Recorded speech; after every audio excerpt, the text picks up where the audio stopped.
Good morning, students. I'm here with the new video of Partnership Fundamentals. The video which deals with the allocation of insufficient profit, past adjustment, and guarantee of profit. In three topics, I will try to discuss through this video. चलिए शुरू करते हैं. Insufficient allocation of insufficient profit.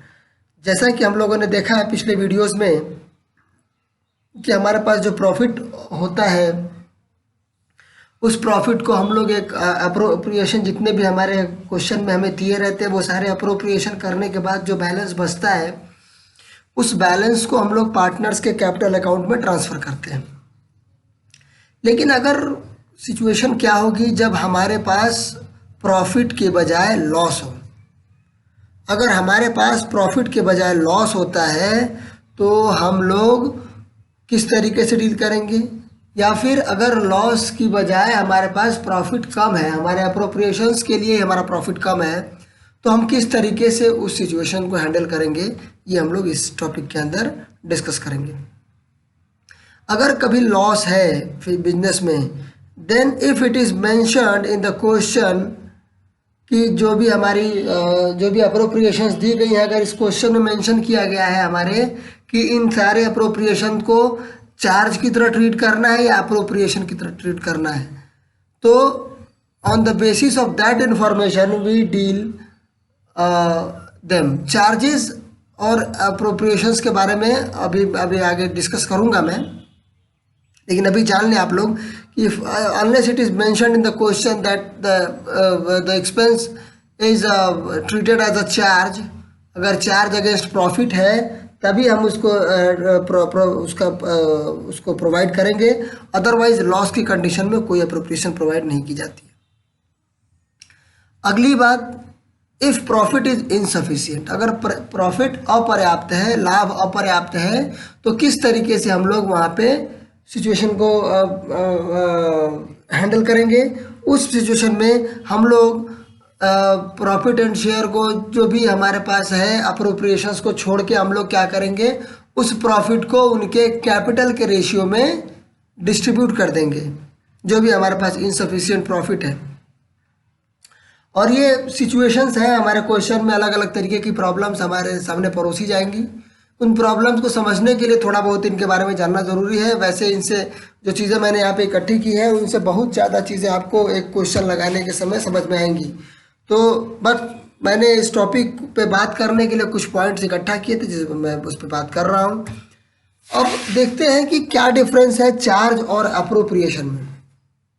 जैसे मैंने कहा कि charge अगर है तो लॉस की सिचुएशन में भी उसको पे करना है, लेकिन अगर वो अप्रोप्रिएशन है तो उसे हमें पे करने की ज़रूरत नहीं है. तो चलिए क्या होता है देखते हैं. Charges it reduces the profit और इंक्रीजेस द लॉस. मतलब जो चार्ज है प्रॉफिट को घटाता है. अच्छा ये बताइए, प्रॉफिट हम लोग कैलकुलेट कहाँ करते हैं? We calculate profit in profit and loss account. मतलब चार्जेस हमारे प्रॉफिट एंड लॉस के डेबिट साइड में दिखाए जाते हैं. जो भी चार्जेस हम लोग पहले डिप्रेशिएशन, सैलरी, डिफरेंट आइटम्स हम लोग दिखाते हैं डेबिट साइड में of profit and loss account. तो अगर वो सारे चार्जेस हैं, तो अगर हम लोगों ने किसी भी अप्रोप्रिएशन को जो हमें नॉर्मली अप्रोप्रिएशन के रूप में हम लोगों ने देखा है, अगर उसको as a charge, salary to partner को एज अ चार्ज ट्रीट करने के लिए बोला है, तो हम लोग उस चार्ज को प्रॉफिट एंड लॉस अकाउंट में दिखाएंगे, ना कि प्रॉफिट एंड लॉस अप्रोप्रिएशन में. इसका मतलब ये हुआ कि प्रॉफिट है या लॉस, इससे हमें कोई मतलब नहीं है. अगर प्रॉफिट है तो प्रॉफिट को वो चार्ज कम कर देगा, और अगर लॉस है तो लॉस को वो चार्ज बढ़ा देगा. देना हमें दोनों कंडीशन में है. ओके.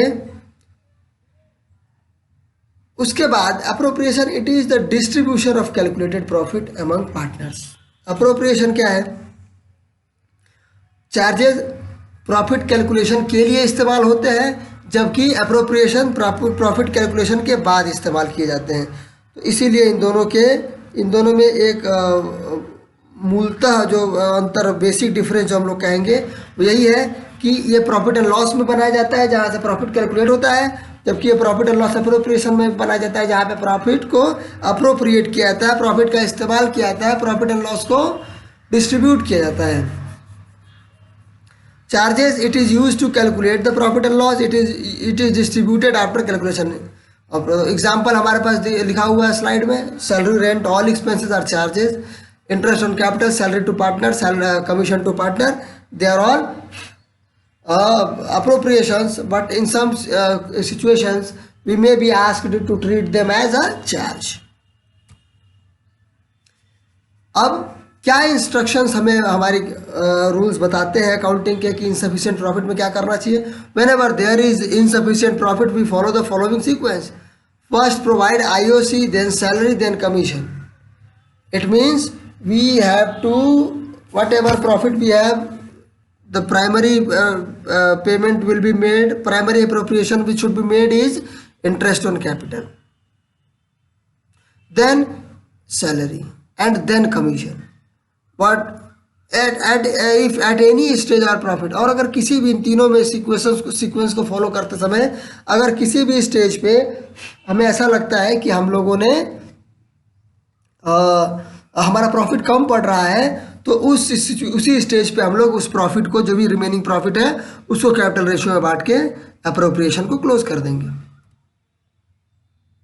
एक छोटा सा क्वेश्चन मैंने आप लोगों के लिए यहाँ पे सॉल्व किया है।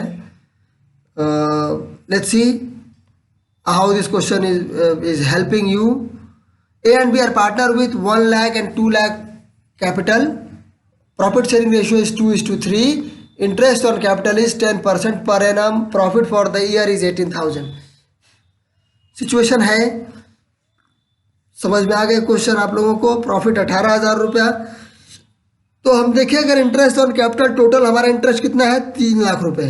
दोनों पार्टनर का अगर मिला लिया जाए तो 3 लाख रुपए का इंटरेस्ट है, कैपिटल है जिसपे 10% पर एनम इंटरेस्ट मिल रहा है, तो 3 लाख पे इंटरेस्ट कितना होगा, 30,000 रुपये होगा। तो हमें दिख रहा है कि 30,000 रुपये हमें इंटरेस्ट देना है और सिर्फ 18,000 रुपये हमारे पास प्रॉफिट है। तो हमें यहाँ पे क्या करना होगा, हमें यहाँ पे उन कंडीशंस को फॉलो करना है जिनके बारे में हम लोगों ने अभी पिछले स्लाइड्स में डिस्कशन किया है। सोल्यूशन देखिए इसका, interest on capital A 10,000, B 20,000, that is not possible to be provided with this amount of profit, but profit is insufficient, so the profit will be distributed in capital ratio, simple 1:2 के ratio में हम profit को बांट देंगे। तो interest on capital आएगा 6,000 और 12,000। Okay, and if you guys have any problem related with this topic, send it to me, I will solve it and I will send the video. Now the next topic of this video is past adjustments. These all are the, as I told you that in this video I'm just going to discuss only the situations which are used to make your problem tougher, to trap you. But if you know the meaning and different thing about the topic, I'm sure you guys will surely beat the trap. Past adjustments, what does that mean? This is a type of situation in which firm starts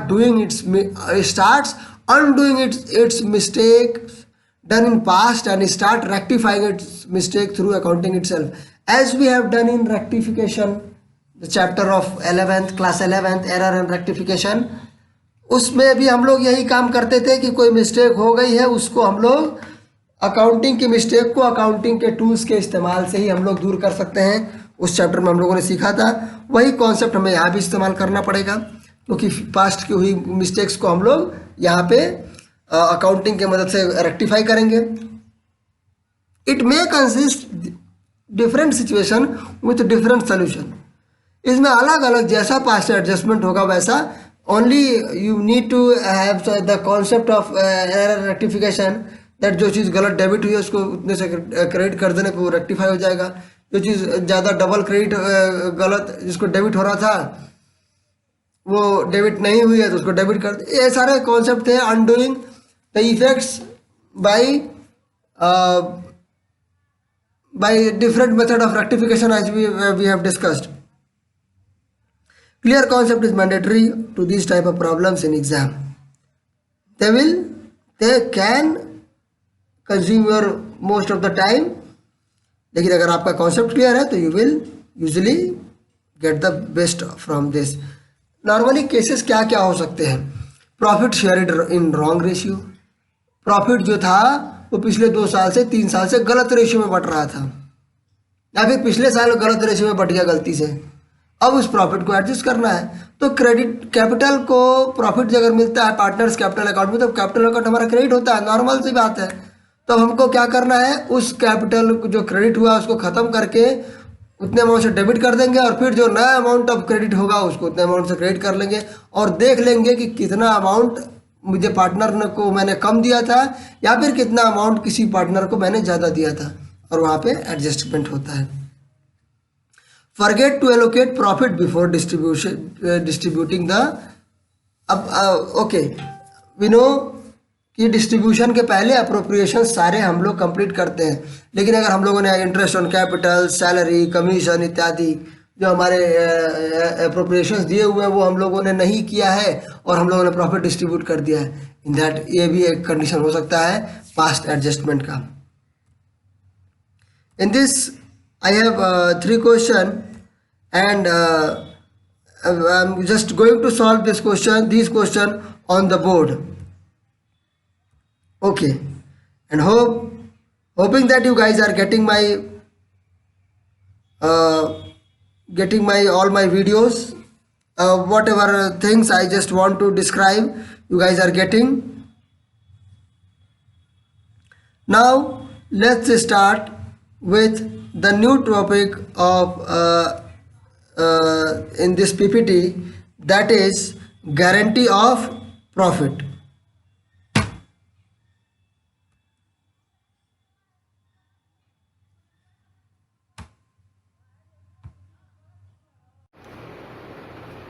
So students, as I have shown you the video, the question, that is Sita and Geeta are partner with PSR of with PSR 3:2. During the year 2019-20, profits are distributed equally without providing profit for the year 3 lakh.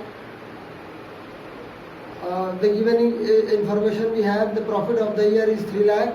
Interest on capital, Sita will get 10,000, Geeta is getting 80,000. Salary to Sita is 50, commission to Geeta is 40,000. And we have to make an adjustment, and then after preparing that adjustment we have to make the adjustment entry. So guys, let's start with what the question is saying. Sita and Geeta are partners with PSR, whatever it is given. During the year the profit are distributed equally. They distributed the profit equally. What does that mean? So profit, it is given rupees 3 lakh. Okay, profit is given, and so first make a table, Sita and Geeta.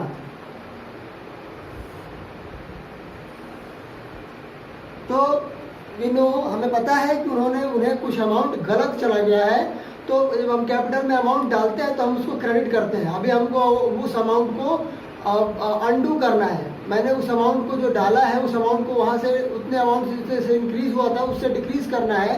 तो capital को decrease करने के लिए हम क्या करेंगे, we will debit that amount. तो amount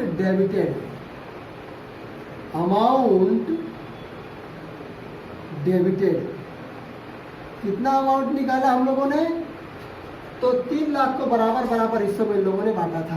तो मतलब 1.5 लाख सीता को मिला था और 1.5 लाख रुपए गीता को मिले थे। इतना अमाउंट हम लोगों ने उनमें से निकाल लिया, क्योंकि इतना ही अमाउंट उनमें से क्या हुआ था, डेबिट हुआ था, सॉरी क्रेडिट हुआ था। अब अप्रोप्रिएशंस क्या क्या करने हैं, इंटरेस्ट ऑन कैपिटल सीता को मिलने वाला है 10,000 रुपया, जबकि गीता को मिलेंगे 8,000 रुपये। उसके बाद सैलरी सीता को मिल रही है 50,000 रुपये, Gita is not getting any. Commission Sita को ना कुछ नहीं मिल रहा है, गीता को 40,000 रुपये मिल रहे हैं। ये हो गए सारे अप्रोप्रिएशंस। इतना रुपया देने के बाद हमारे पास कितने रुपये बचते हैं? 3 लाख रुपए में से हम लोगों ने 10, 50, 60, 1,08,000 रुपये हम लोगों ने बांट दिए। तो रिमेनिंग प्रॉफिट कितना है हमारे पास?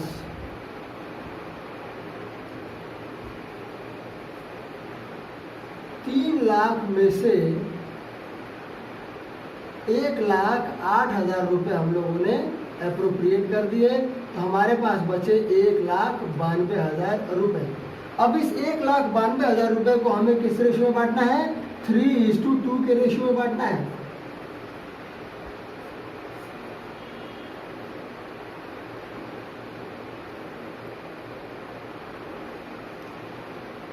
तो सीता का हिस्सा आएगा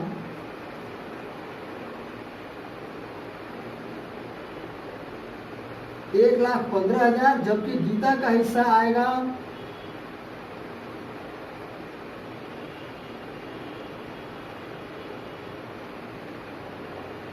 76,800 रुपये।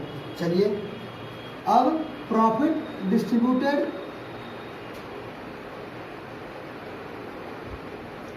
शेयर ऑफ प्रॉफिट कितना? 1,15,200 रुपये, जबकि गीता को मिल रहे हैं 76,800 रुपये। अब इस अमाउंट को हम लोग टोटल करते हैं तो 10, 50 और 10 60,000, 1,75,200। इनका कितना आएगा?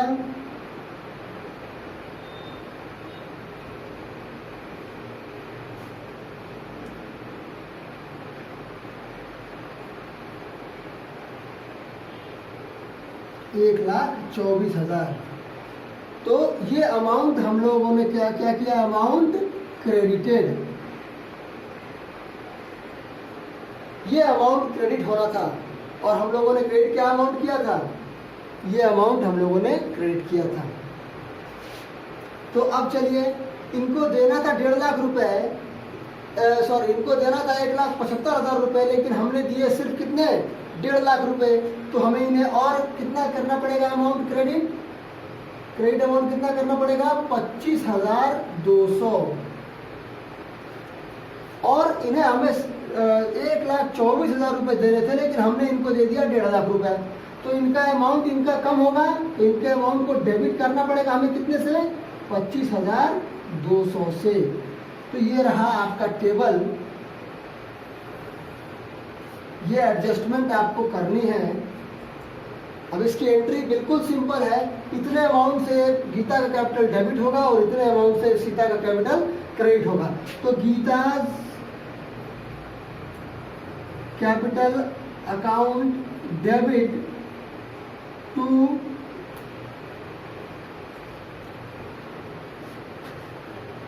Sita, Sita is capital account कितना? 25,200।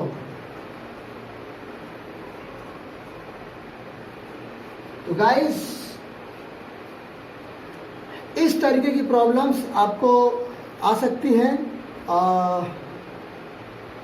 In past adjustment. अब अगला जो हमारा इस वीडियो में जो अगला टॉपिक हम लोग डिस्कस, उसमें मैंने 2 क्वेश्चन और दिए हैं, आप खुद से ट्राई कीजिए। अगर आपको प्रॉब्लम हो रही है उन क्वेश्चंस को सॉल्व करने में, तो let me know, I will try to solve that question live, and then we will so let's start the next point of this video, that is guarantee of profit given to some partner.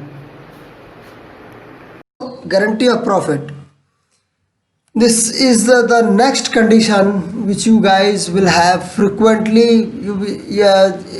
These type of questions are very frequently asked, and ये सिर्फ varieties बढ़ाने के लिए है कि questions में कुछ difference पैदा करने के लिए इसका इस्तेमाल होगा आपके साथ। तो चलिए शुरू करते हैं। First of all, meaning of the topic जानना इसमें ज़्यादा ज़रूरी है। गारंटी ऑफ प्रॉफिट, कोई किसी को गारंटी तो नहीं दे सकता, आज के ज़माने में गारंटी शब्द का इस्तेमाल नहीं, लेकिन हमारे बिजनेस में अभी भी गारंटी शब्द का इस्तेमाल होता है।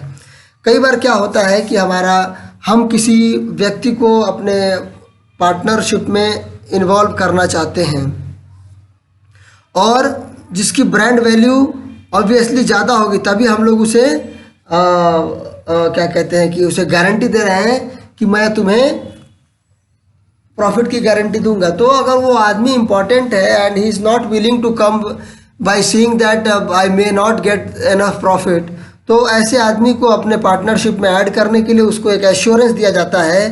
This is an assurance given to one और more partner about the minimum amount of profit no matter whether the firm is earning enough profit और नॉट। फर्म पैसा कमाए या ना कमाए, उनको उतना अमाउंट का प्रॉफिट जाना ही जाना है। इस बात की गारंटी देने के बाद वो पार्टनर को हम लोग कई बार ऐड करते हैं और उनको ऐड करना स्ट्रैटेजिकली हमारे फर्म के लिए बेनिफिशियल होता है। तभी ऐसी सिचुएशंस को ऐसी कंडीशन आती हैं जब हमको उनसे लाभ होने वाला होता है, तो हम उनको एक गारंटी प्रोवाइड करते हैं कि हम आपको इतना मिनिमम प्रॉफिट देंगे ही देंगे और इससे ज़्यादा होगा तो वो आपको मिलेगा। So type of guarantee can be borne by the firm means let's see, अगर 3 पार्टनर हैं किसी फर्म में और A B C और C को हमें अगर गारंटी देनी है तो A और B दोनों मिलके उसका गारंटी का वहन करेंगे। और कभी कभी ऐसी कंडीशंस भी होती है जब कोई एक पार्टनर कहता है कि नहीं मैं कोई नहीं लेने को तैयार है तो मैं अकेले गारंटी लूँगा, और तो फिर हम उस पार्टनर के कैपिटल से अगर कभी कोई डिफिशियंसी आती है, कोई कमी रह जाती है उसके प्रॉफिट में, मिनिमम प्रॉफिट में, तो हम उसके कैपिटल से उसकी भरपाई करते हैं। अदरवाइज हम सभी पार्टनर्स की कैपिटल से भरपाई करते हैं उन चीज़ों को। Let's see an example. A company a firm which has 3 partners A B C, प्रॉफिट जो उसका दिया हुआ है 1 लाख, उनका प्रॉफिट शेयरिंग रेशियो 5:3:2 है और सी को गारंटी मिली है मिनिमम प्रॉफिट कितने की, उसको 30,000 रुपये मिनिमम प्रॉफिट देना ही है। Now the question is asking show the share of partner in following cases of guarantee. जब फर्म उसकी गारंटी ले रहा है, मतलब सारे रिमेनिंग पार्टनर मतलब ए और बी उसकी गारंटी लेंगे उसके मिनिमम प्रॉफिट की, और या तो फिर बाय पार्टनर ए सिर्फ एक पार्टनर लेगा। तो इसको भी मैंने अपने यहाँ पे एक इमेज यहाँ पे मैं पेस्ट कर रहा हूँ इसके सोल्यूशन का। I am not going to use board on this also. So let's see how this question will be solved. हम लोगों ने पहले प्रॉफिट एंड लॉस अप्रोप्रिएशन बनाया, इसमें 1 लाख का प्रॉफिट है उसको अप्रोप्रिएट करना है हमें, तो हम लोगों ने पहले ही सी के अकाउंट में 30,000 रुपये डाल दिए। अब बचे हुए प्रॉफिट को हम लोगों ने 5/5:3 के रेशियो में बांट लिया। तो यहाँ पे क्या हो गया, यहाँ पे हम लोगों ने बचे हुए प्रॉफिट को बचे हुए जो भी पहले हम लोग सी को करेंगे तो उसको जो गारंटी मिली है, अगर नहीं वो गारंटी देंगे तो 5:3:2 के हिसाब से सी का प्रॉफिट कितना होगा, इसमें सिर्फ 20,000 होगा। तो ये 10,000 जो है वो ए और बी ने अपने अपने कैपिटल अकाउंट से प्रोवाइड किया है, कंपेंसेट किया है। जबकि केस टू में देखा है हम लोगों ने जहाँ पे सिर्फ ए को कंपेंसेट करना है और ए का हिस्सा है 50,000, जबकि सी का हिस्सा आ रहा है 20,000, लेकिन सी को हमें 30,000 रुपये देना है तो 40,000 रुपये ए लेगा, बाकी 10,000 रुपये ए के अकाउंट से सी को जाएंगे।